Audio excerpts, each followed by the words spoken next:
Orang ke informasi lainnya, pemirsa, sementara itu pihak Pertamina bilang efek pelonggaran kegiatan masyarakat bikin konsumsi BBM jenis solar naik 2 kali lipat.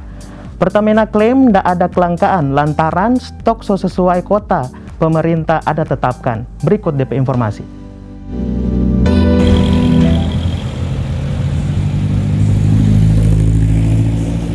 Dalam beberapa hari terakhir, sejumlah SPBU di Kota Manado terpantau antrian panjang kendaraan untuk mengisi BBM jenis solar.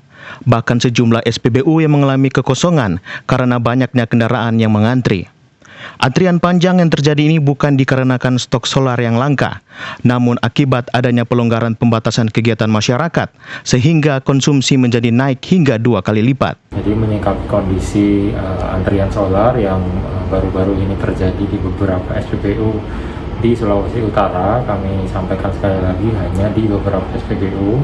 Kondisi ini terjadi akibat adanya pelonggaran pembatasan kegiatan masyarakat oleh pemerintah, sehingga konsumsi pun menjadi naik.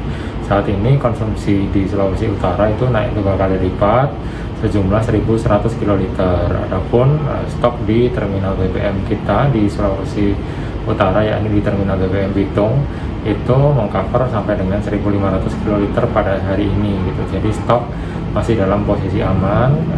Kondisi antrian panjang ini itu akibat bertemunya peningkatan aktivitas masyarakat dengan kondisi di beberapa SPBU yang sudah over dari kuota yang ditetapkan oleh pemerintah. Nah, Pertamina dalam hal ini itu selaku distributor ataupun operator itu hanya menjalankan saja berapapun yang ditetapkan kuota oleh pemerintah, sehingga kita menjaga agar amanah yang diberikan oleh pemerintah cukup sampai dengan akhir tahun.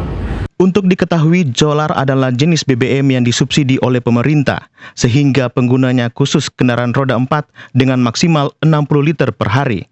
Kendaraan angkutan umum roda 4 maksimal 80 liter per hari.